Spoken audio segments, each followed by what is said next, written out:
Boa tarde a todos. Gostaria de agradecer à Academia Brasileira de Direito Internacional por mais esse evento, por mais essa mesa. Agradecer a presença do professor Dr. Luiz Felipe de Oliveira, professor advogado e professor universitário, possui graduação em Direito pela Unisantos e é mestre e doutor pela Faculdade de Direito da Universidade de São Paulo. Gostaria de dizer, professor, que é um prazer enorme estar aqui ao seu lado, conhecê-lo mesmo que de maneira virtual, né? E dar os parabéns aí pela sua exposição de antemão, que trata de um tema bastante caro para a minha pessoa, né? Considerando que eu tenho aqui em Londrina, né, na Universidade Estadual de Londrina, um grupo, né, nós chamamos de um programa de formação complementar em refúgio, asilo e migrações. Né, e esse é um tema que, volta e meia, nós temos que trabalhar aqui justamente para explicar para os nossos alunos qual é a posição brasileira nisso tudo. Né? Ainda bem que eu vou ouvi-lo, né? Então eu terei como trabalhar esses aspectos aqui sem problema algum. Com a palavra, professor Luiz. Bom, primeiro, obrigado pela recepção, professor Cláudio. Agradecer à organização, professor Wagner Menezes, a todos aqui que estão envolvidos no suporte e todos que nós estamos assistindo.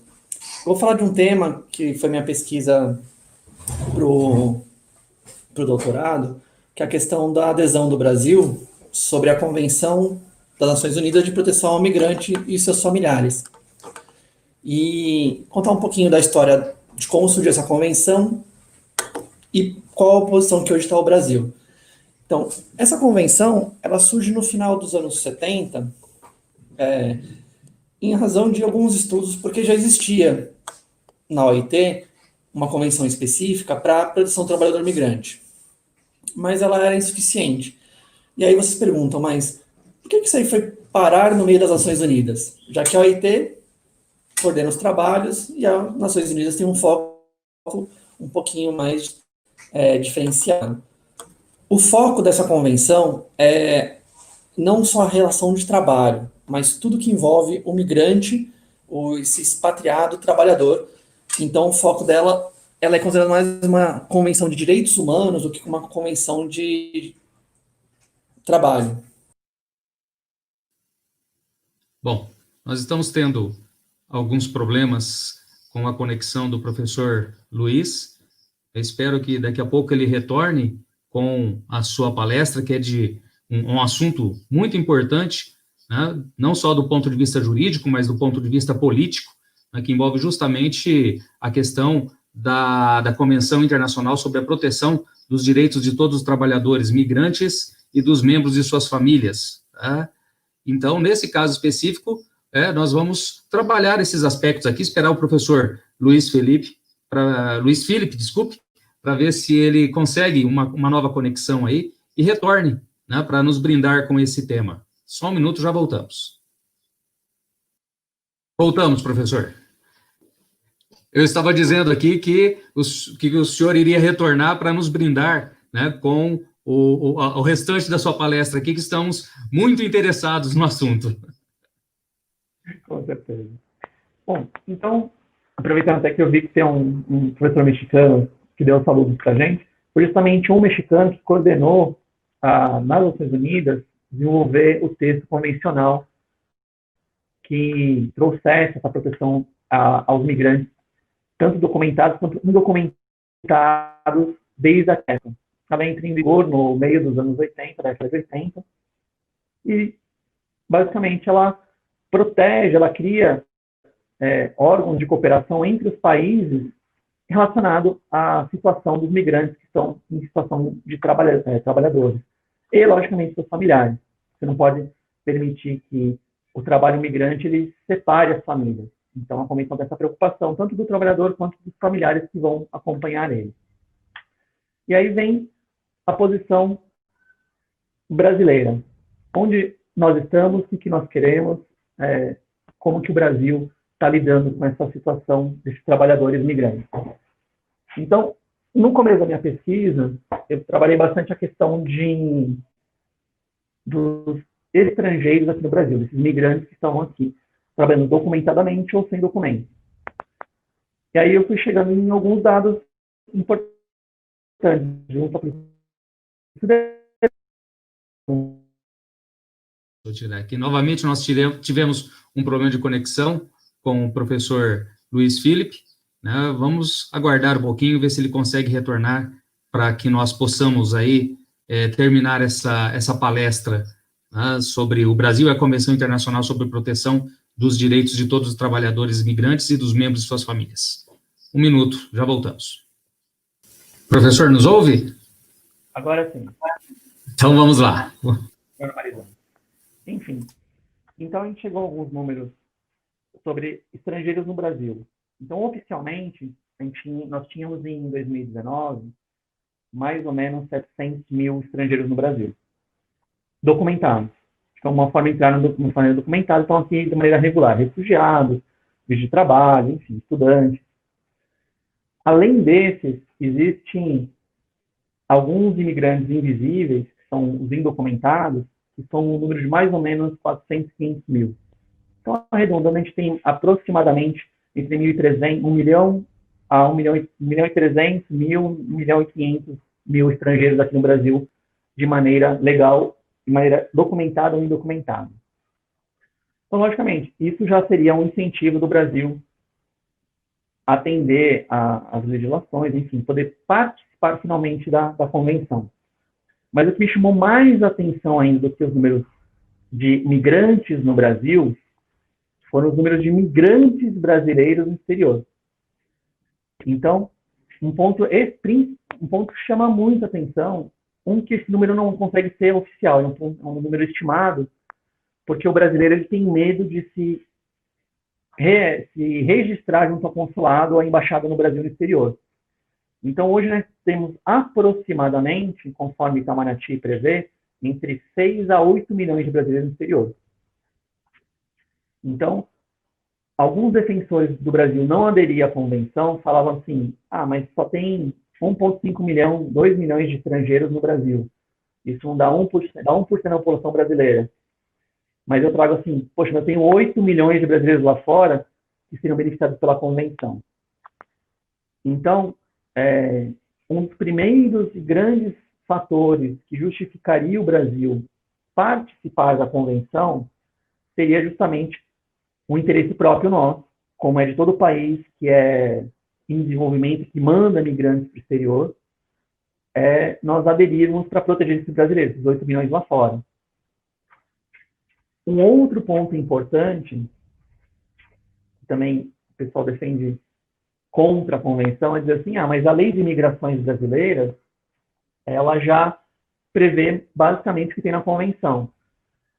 Aí eu também gosto de rebater, falar assim, olha, mas além da questão de proteção, enfim, de documentado e indocumentado, a convenção ela cria uma rede de cooperação internacional para os países trocarem informações sobre imigrações, trocarem informações, impedirem as migrações irregulares, o tráfico de pessoas, os coiotes, a exploração forçada de imigrantes.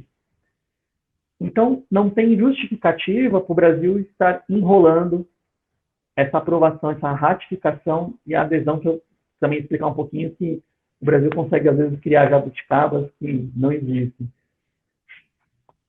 Que pé que está essa convenção hoje no Brasil? O Brasil ele não assinou a convenção. O que fez o Itamaraty na época, o executivo na época? Ele pegou o texto convencional, fez uma nota técnica pelo Itamaraty e mandou diretamente para o Congresso para a ratificação. Qual que é a justificativa do executivo para isso? Porque, como eu falei no começo, a Convenção de Proteção aos Trabalhadores Imigrantes, ela é considerada uma convenção não de trabalho, mas de direitos humanos. Então, pela emenda 45, o que se entendeu? É melhor eu já mandar essa convenção para aprovação constitucional como emenda constitucional, com o mesmo status constitucional, do que fazer o procedimento de assinar, mandar ela de qualquer jeito para o Congresso poderia aprovar ou não como emenda constitucional, ou aprovar como as outras convenções de proteção de direitos humanos que aprovaram sem a vigência de valor de emenda constitucional. Então, No Congresso, como não há esse interesse, não sei se a falta de debate, a falta de visão que existem mais brasileiros no exterior do que imigrantes no Brasil, fez ela caducar já pela segunda vez na comissão mista que analisa ela, de senadores e deputados. Então, o pé hoje que ela está é zero. Ela tem que ser feita uma nova comissão, o novo legislativo, a partir do ano que vem tem que fazer uma nova comissão para começar a analisar de novo a nota técnica de Itamaraty e considerar ratificar ou não como um status de emenda constitucional, para daí o Brasil fazer a assinatura concomitante, pelo que entendi na nota de Itamaraty, e aí sim o Brasil faria essa adesão.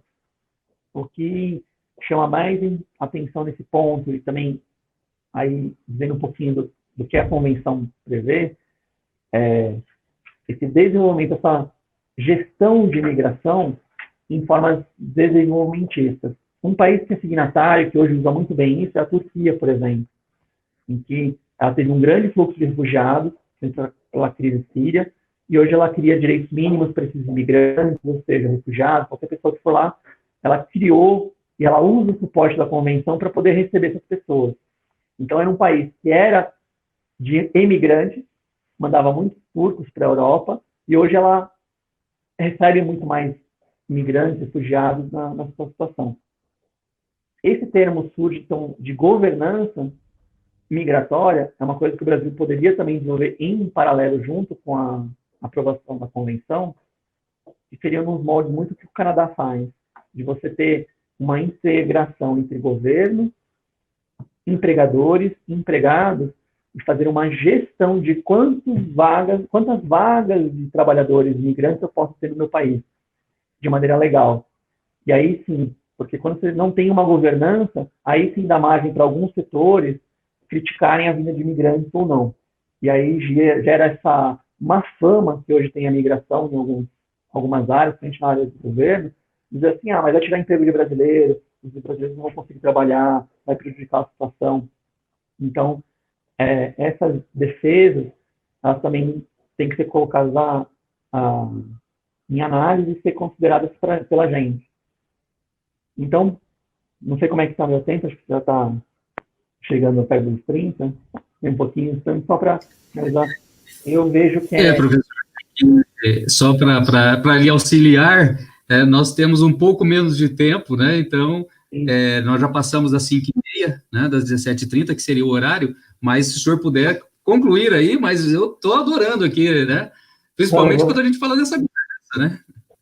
Sim, vamos fechar então, professor Cláudio. Então, independente do viés ideológico que tenha qualquer governo, a participação dessa convenção é uma questão do Estado. Porque, como eu falei no começo, o nosso interesse é proteger principalmente também os brasileiros que estão no exterior. Desses 8 milhões, uma média de 4,5 milhões estão nos Estados Unidos. Um dos primeiros países que assinou a convenção foi o México, porque ele também tem um número de quase 15 milhões de estrangeiros nos Estados Unidos. E essa convenção ela tem a proteção também para esse imigrante indocumentado ter algum mínimo de proteção quando ele retorna.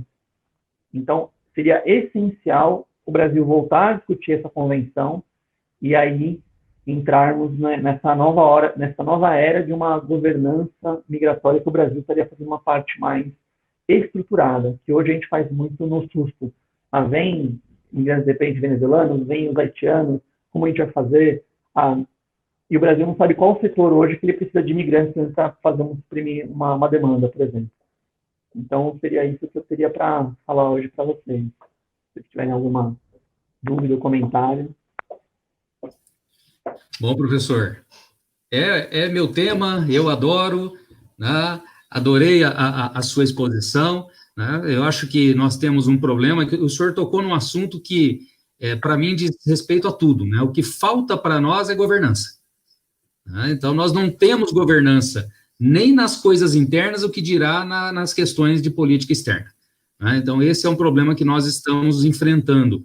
Né? O exemplo do Canadá poderia realmente ser aplicado aqui. Né? Acho que a Austrália também tem um exemplo de governança interessante. Né? Na busca, né, de trabalhadores, a Austrália também trabalha bem isso daí. Como que o senhor vê essa posição política atual? Né? O senhor acha que existe espaço para que nós possamos ratificar, ou isso é um tanto quanto distante da realidade política atual? Professor Cláudio, infelizmente a gente tem hoje uma visão muito errada de direitos humanos. Então, o pessoal vê direitos humanos, isso é coisa de comunista, isso é coisa de, enfim, como a gente já... E hoje eu vejo que o ambiente, se for analisar tudo que é direitos humanos hoje, vai ter um viés contrário muito forte.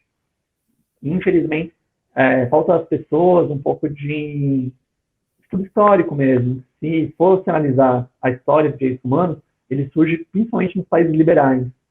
E até nos países conservadores, porque conservador é aquele que conserva instituições. E quem conserva instituições defende justamente os direitos fundamentais que foram conquistados ao longo da história. Então, infelizmente hoje, como a gente tem uma visão deturpada dos direitos humanos, eu acredito que seria uma batalha bem complexa para a gente poder estar lidando no legislativo e depois no executivo para poder dar mais encaminhamento a isso. Por isso que eu bato bastante a questão de brasileiros no exterior, para ver se sensibiliza, dizendo assim, não é só o refugiado venezuelano que está ali fazendo o seu trabalho aqui no Brasil, em São Paulo, enfim, em Minas, no Rio, mas é o brasileiro que está em Nova York lavando prato e sendo explorado, sendo vítima de tráfico também. Então, seria essa defesa que eu faria para poder desenvolver melhor esse tema. Sem dúvida, professor. Eu acho que vai ser o caminho, né, o caminho que nós teríamos justamente para tentar de alguma forma sensibilizar os nossos legisladores, né? Até mesmo pelo fato de que, segundo alguns estudos, parece que é em torno de 3 vezes mais brasileiros lá fora do que imigrantes aqui no Brasil. Então, a proporção ela é muito maior de brasileiros lá fora que ficam sem a proteção que essa convenção daria, né? Professor, eu gostaria de agradecer imensamente a tua participação, agradecer imensamente os conhecimentos que você trouxe aqui para nós, né? E nos colocar à disposição para que um próximo congresso você esteja conosco, participando novamente, trazendo novos assuntos aí, relacionados aí ao trabalho, a migrações, né, a refúgio, que é um assunto que, como eu lhe disse desde o começo, é um assunto que para mim é muito especial. Agradeço imensamente, agradeço a Academia Brasileira de Direito Internacional, na pessoa do professor Wagner Menezes, pela nossa mesa que foi realizada aqui, e já convido a todos para que estejam participando da nossa próxima palestra, da nossa próxima mesa que está montada, que já estão aí esperando, né, os participantes, os debatedores, já estão esperando para participar, tendo em vista que nós já passamos aqui das 5h30. Um abraço a todos e até mais.